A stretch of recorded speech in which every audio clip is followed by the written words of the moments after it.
दोस्तों मैं इंद्रेश अपने YouTube channel Indresh GS classes में आप सभी का स्वागत करता हूं। तो दोस्तों आज हम लोग जो है जो सीटेट हमारा 2023 में अगस्त में पेपर इसका है 20 अगस्त को जो है तो उसकी क्लासेस क्या करने जा रहे हैं, स्टार्ट करने जा रहे हैं। ठीक है, तो इसमें आज हम हिंदी का प्रैक्टिस सेट देखेंगे जिसमें हम लोग गद्यांश और हिंदी से जितने भी रिलेटेड प्रश्न आए हैं सभी को देखेंगे। यह जो है 29 दिसंबर 2022 का जो पेपर जो हुआ था उसका जो है प्रैक्टिस सेट है, ऑनलाइन जो हुआ था उसी का है। ठीक है, आप लोग ऑनलाइन की बहुत दिन से जो है डिमांड कर रहे थे तो क्लासेस आपको स्टार्ट कर दी गई हैं, तो आप लोग जरूर शेयर करिए। आप लोगों की डिमांड पे ही क्लासेस आती हैं और आप लोग शेयर नहीं करेंगे तो कैसे काम चलेगा बताइए। चलिए गद्यांश को पढ़ते हैं और इसका आंसर देते हैं, इसको फटाफट करते हैं। ठीक, चलिए देखिए गद्यांश क्या कर रहा है। कह रहा है कि सैकड़ों सैकड़ों सालों से सिंध के रेगिस्तान में ईंटों का एक बड़ा ढेर है। आप लोगों की 15 नंबर की बात है, इसको भी गद्यांश को हल्के में लोग ले लेते हैं और कम से कम इसमें जो लोग 9 नंबर तो कोई 8 नंबर इतना ही करके आ पाते हैं। ठीक, जबकि इसमें कुछ नहीं है, थोड़ा सा प्रैक्टिस है बस। आप लोग मेरे साथ प्रैक्टिस करते रहिए। गद्यांश कोई कराता नहीं, किसी भी चैनल पे गद्यांश नहीं कराया जाता। ठीक, तो आप लोग मेरे साथ जुड़े रहिए, मैं गद्यांश भी कराता हूँ, सारी चीज़ें यहाँ पे कराई जाती हैं। ठीक, तो चलिए बताइए क्या कह रहा है कि सिंध के रेगिस्तान में ईंटों का एक बड़ा ढेर लगा हुआ था। ठीक, आज यह जगह पाकिस्तान में है। जो हमारा सिंध है वो कहाँ पे है, पाकिस्तान में। ठीक, वहाँ के लोग इसे मोहनजोदड़ो बोलते हैं। ठीक, यानी कि मरे मरे हुओं का टीला, मतलब मृतकों का टीला इसे कहा जाता है। आप लोग हिस्ट्री पढ़े होंगे तो अच्छे से जानते होंगे। ठीक है, इसके बारे में तब किसे पता था कि कभी यह भारत की सबसे पुरानी सभ्यता सभ्यता बसती थी। लोगों ने इन ईंटों से अपने घर बनाए। 19वीं सदी में रेलवे लाइन बनाने के लिए 2 अंग्रेज इंजीनियर इन ईंटों को भर भर कर ले गए। जल्द ही इन 400 सॉरी 4000 चार 4000 साल पुरानी ईंटों पर लाहौर और कराची जाने वाली रेलगाड़ियां दौड़ने लगीं। सिंध घाटी सभ्यता के शहरों की खोज से भारत का इतिहास 2000 सालों से ज़्यादा पीछे चला गया। खुदाई में मिले इन शहरों को देख करके कि पीछे हैरानी हुई कि सभी शहर बिल्कुल बिल्कुल एक जैसे दिखते हैं। प्रमुख सड़कें सीधी बनी थी और सभी घरों की डिजाइन एक जैसी थी। बीच में खुला आंगन और उसके चारों ओर क्या थे, कमरे थे। शहर के एक सिरे पर शहर के एक सिरे पर एक चारदीवारी थी। क्या थी, चारदीवारी थी जिसमें ज़्यादा शायद राजा रहते थे। कौन रहता था, शायद राजा। सीटा इतिहासकार इसे सीटाडेल कहते थे। क्या कहते थे, सीटाडेल कहते थे। सभी घरों की ईंटों का साइज बराबर था, जो 7x14x28 सेंटीमीटर का था। ठीक है, लंबाई चौड़ाई ऊंचाई सबकी दिया गया है। ठीक है, और सभी शहरों की जो दीवारें की ईंट की साइज थी, ये तो घरों की बताइए, और सभी शहरों की ईंट की जो थी वो 10, 20, 40 सेंटीमीटर। और शहर एक दूसरे से सैकड़ों किलोमीटर दूर बसे थे। यहाँ नालियों की बड़ी व्यवस्था थी, मतलब अच्छी व्यवस्था थी। नाली भी उस समय व्यवस्था थी। अब देखिए क्वेश्चन क्या पूछा है, अब हमें इन्हीं के आधार पे हमें आंसर देना है। ठीक, कह रहा सैकड़ों साल से सिंध के रेगिस्तान में ईंटों का एक बड़ा सा ढेर लगा हुआ था। लोग उसे क्या कहते थे बताइए। ईंटों का एक बहुत बड़ा ढेर लगा था, आप पढ़े हैं अभी को, जस्ट अभी पढ़े हैं। तो उसे क्या कहा, हड़प्पा कहा जाता था। क्या उसको क्या पुकारते थे लोग, हड़प्पा के नाम से पुकारते थे। ठीक, किसके नाम से, हड़प्पा के नाम से पुकारते थे। ठीक, मैं यहाँ पे दिखा दे रहा हूँ, एकदम ऊपर आप लोग पढ़े होंगे। मोहनजोदड़ो, सैकड़ों सालों से रेगिस्तान में ईंटों का एक बड़ा ढेर लगा हुआ था। आज यह पाकिस्तान की जगह जहाँ इसे लोग मोहनजोदड़ो बोलते थे या हड़प्पा बोलते थे। ठीक, क्या हड़प्पा। देखिए मोहनजोदड़ो दिया है क्या इसमें, मोहनजोदड़ो दिया तो मोहनजोदड़ो ही मारते हैं ना, मोहनजोदड़ो कहते थे। क्या, मोहनजोदड़ो। ठीक, चलिए मोहनजोदड़ो को ईंटों से किस रेल मार्ग का निर्माण किया गया बताइए, किस रेल मार्ग का निर्माण किया गया, तो कराची से लाहौर का। ठीक, दिया था कराची से लाहौर, आप पढ़े हैं। ठीक, चलिए आगे आ जाइए। मोहनजोदड़ो की ईंटें कितनी वर्ष पुरानी थी, तो 4000 वर्ष। आप पढ़े हैं, अभी पढ़ के आए हैं गद्यांश में। तो 4000 वर्ष क्या थी, पुरानी थी। ठीक, आप अगर इसको एक बार पढ़ लेंगे तो इसको आराम से करते चले जाएंगे। ठीक है, 4000 वर्ष क्या थी, पुरानी थी। ठीक, 4000 वर्ष पुरानी थी। ठीक, देखिए ऊपर तो कुछ और तो नहीं लिखा है गद्यांश में, यही लिखा है ना। जी बिल्कुल बिल्कुल बिल्कुल सही है। 4000 वर्ष ईंटों, लाहौर और कराची से जाने वाली रेलगाड़ी का निर्माण हुआ। भारत का इतिहास 200 सालों से ज़्यादा पुराना है। ठीक, तो 4000, इसका राइट आंसर क्या आ जाएगा, सी पार्ट। चलिए क्वेश्चन नंबर आप बताएंगे 94। खुदाई में मिले दो सबसे बड़े शहरों को देखकर आश्चर्य क्यों हुआ, दो सबसे बड़े शहरों को देखकर आश्चर्य क्यों हुआ। वे दोनों बहुत सुंदर थे, वे दोनों बिल्कुल एक जैसे दिखते थे, वे दोनों एक दूसरे से सटे हुए थे, वे दोनों एक दूसरे के पूर्णतः भिन्न थे। बताइए 94 का, तो 94 का राइट आंसर क्या आ जाएगा, सेकंड पार्ट बिल्कुल सत्य है। ठीक है, दोनों एक बिल्कुल एक जैसे दिखते थे। इतिहासकार सीटाडेल किसे कहते थे, चार दीवारी शहर से बने घरों को, नगर व्यवस्था को, या मिट्टी से बने शहर के एक कोने पर बनी चार दीवारी व्यवस्था को, ठीक, इसी को लोग कहते थे, ठीक। तो 95 का राइट आंसर क्या आ जाएगा, ए पार्ट बिल्कुल सत्य हो जाएगा। जहाँ कौन रहता था, राजा रहता था, ठीक, शायद राजा रहता था, कन्फर्म वो लोग नहीं थे, ठीक। चलिए, निम्न में से कौन सी विशेषता इन दोनों नगरों से संबंधित नहीं है, बताइए। निम्न में से कौन सी व्यवस्था इन दोनों नगरों से संबंधित नहीं है। दीवारों की ईंटों का आकार समान था, सभी शहरों के घरों की रचना समान थी, सभी शहरों की नालियों में व्यवस्था अच्छी नहीं थी, तो व्यवस्था बहुत अच्छी थी, ठीक। यही हमारा क्या गलत है, जबकि हमको यही सही मारना हमसे नहीं पूछा है, ठीक है। नहीं का आंसर हमेशा नहीं में देते, तो राइट आंसर इसका क्या आ जाएगा, डी पार्ट। 96 का राइट आंसर क्या आ जाएगा, डी पार्ट। चलिए, आगत शब्द है, बताइए। आगत शब्द है, मतलब आगत शब्द कौन सा है, 97 का। तो भारतीय शब्द हमारा क्या आगत है, ठीक है, आगत शब्द है। चार दीवारी में समास है, चार दीवारों का समूह जहाँ होता है वहाँ कौन सा समास होता है, तो द्विगु समास होता है, ठीक। क्या होता है, द्विगु। तो ए पार्ट इसका राइट हो जाएगा। 98 का राइट आंसर क्या आ जाएगा, बताइए। 98 का राइट आंसर क्या आ जाएगा, तो ए पार्ट होगा, ठीक। ए पार्ट हमारा क्या आ जाएगा, 98 का बिल्कुल सत्य हो जाएगा, ठीक है। चलें आगे, चलिए नेक्स्ट, चलिए अगला क्वेश्चन को हम लोग पढ़ेंगे।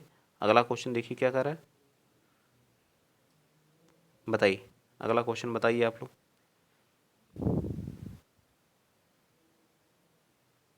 कोयल की कू कू, मयूरों का नृत्य, मेघों की प्रति छाया में उड़ती बकुलों की पंक्तियाँ। ये भी हमें गद्यांश दिया है, इसको भी पढ़ के हमें क्या करना, आंसर देना है, ठीक है।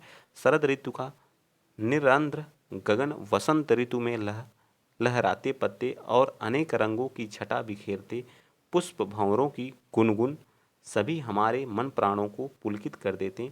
परंतु दुख की बात है कि आज इन बुद्धिवादी युग में हम प्राकृतिक से दूर हटते जा रहे हैं। हर तरफ भाग दौड़, अर्थ लिप्सा, कार्य व्यग्रता, संकीर्णता आदि कुछ ऐसी बातें हैं जिनके कारण हम कभी खुले आसमान की ओर ताकने का समय ही नहीं निकाल पाते, ठीक, निकाल पाते। यद्यपि यद्यपि प्राकृतिक की विविध दृश्यावली से परिपूर्ण हमारा देश भारत संसार भर में प्रसिद्ध है, ठीक है। यद्यपि प्रदर्शन हेतु पर्वतीय प्रदेशों की सैर से प्राकृतिक का आनंद हम उठा नहीं पाते, प्राकृतिक सौंदर्य से परिपूर्ण स्थलों पर भी हम सांसारिकता में उलझे और पिकनिक का मजा लेते अपना समय यूं ही गंवा बैठते हैं, ठीक। चलिए, तो हमें क्या कहा है कि प्रसन्नता प्रदान नहीं करता है। कौन हमें प्रसन्नता, रंग, मशीनों की ध्वनि, मोरों का नृत्य, कोयल की मधुर वाणी, या फिर रंग बिखरे फूल, बताइए कौन हमको प्रसन्नता नहीं प्रदान करता है, तो रंग बिखरे फूल, ठीक। यहाँ देखिए क्या कर रहा है, यद्यपि प्रदर्शन है तो पर्वतीय सैर की प्राकृतिक का आनंद उठाते हैं, प्राकृतिक का आनंद उठाते हैं, ठीक है। और विविध दृश्यावली संसार की भर प्रसिद्ध प्रसन्नता कौन हमको प्रदान करती है। यहाँ गद्यांश आप पढ़ेंगे तो आपको, गद्यांश आप पढ़ें, देखिए। कोयल की कूक, मयूर का नृत्य, मेघों की प्रतिछाया, उड़ती बकुलों की पंक्तियाँ, शरद ऋतु का निरंध्र गगन, वसंत ऋतु में लहराते पत्ते, अनेक रंगों की छटा बिखारते पुष्प, भंवरों की गुनगुन, सभी हमारे मन प्राणों को क्या कर देते हैं, पुलकित कर देते हैं। देखिए सारी चीज़ें यहाँ पे लिखा हुआ है, इसी में से हमको छांटना था। देखिए यहाँ से लेकर के जब इस लाइन को पढ़ेंगे, पुलकित कर देना का मतलब आनंदित कर देना, तो सारी चीज़ें लिखिए। मशीनों का जो है, मशीनों का वर्णन यहाँ पे कहीं नहीं है, तो राइट आंसर हमारा क्या आ जाएगा इसका, मशीनों की ध्वनियाँ हमें क्या करती हैं, प्रसन्नता नहीं प्रदान करती हैं, तो डी पार्ट हमारा सही हो जाएगा, ठीक। चलिए 100 का बताएंगे। गद्यांश के अनुसार संसार में प्रसिद्ध है के लिए तरह तरह के दृश्य, भाषाई विविधता। गद्यांश के अनुसार संसार में प्रसिद्धि है, अब आप चलिए मैं वहाँ दिखाता हूँ आपको। धार्मिक विविधता, अनेकता गद्यांश में प्रसिद्धि के लिए है। अब आइए गद्यांश को देखते हैं क्या है। बुद्धि युग, ऊपर तो था नहीं, संकीर्ण, भागदौड़, लिप्सा, व्यग्रता, संकीर्णता, कुछ ऐसी बातें हैं जिनके कारण हम कभी खुले आसमान की ओर ताकने का समय नहीं निकाल पाते हैं, ठीक है, निकाल नहीं पाते। यद्यपि यद्यपि प्राकृतिक की विविध दृश्यावली परिपूर्ण देश संसार भर में प्रसिद्धि है। प्राकृतिक की विविध दृश्यावली से परिपूर्ण, ठीक, तरह तरह की दृश्यावली से परिपूर्ण हमारा देश भारत संसार में प्रसिद्धि है, क्या प्रसिद्ध है, ठीक। क्या है, तरह तरह के दृश्यों, यही है ना, दृश्यावली से, तो हमारा इसका क्या आ जाएगा, ए पार्ट राइट हो जाएगा, ठीक है। ए पार्ट क्या होगा, तरह तरह के दृश्यों से, ठीक। चलिए 101 बताइए। निम्नलिखित में से कौन सा प्राकृतिक से दूर जाने का कारण नहीं है, बताइए। प्राकृतिक से दूर जाने का कारण नहीं है, इसको बता दीजिए। 101 का, 101 का बताइए, 101 का, 101 का आप लोग बताइए फटाफट। कह रहा कौन सा प्राकृतिक से दूर जाने का कारण नहीं है? धन कमाने की चाह, कार्य की जल्दी, आपसी प्रतियोगिता, संध्या समय, आकाश को निहारना। कौन सा प्राकृतिक से दूर जाने का, तो बताइए। कह रहा कि प्रकृति का आनंद हम उठा नहीं पाते हैं, ठीक है। दृश्यावली, सैर से प्रकृति का आनंद हम उठाने, यानी कि प्रदर्शन हेतु परिवर्ती प्रदेशों की सैर से प्राकृतिक का आनंद हम उठा नहीं पाते। प्राकृतिक सौंदर्य से परिपूर्ण स्थलों पर भी हम सांसारिकता में उलझे और पिकनिक का मजा लेते अपना सैर यूं ही गंवा बैठते हैं, ठीक, यूं ही गंवा बैठते हैं, ठीक। धन कमाने की चाह में या फिर कार्य की जल्दी में, आपसी प्रतियोगिता में, संध्या समय आकाश को निहारने, क्या होगा इसका, तो संध्या समय आकाश को निहारने में, ठीक।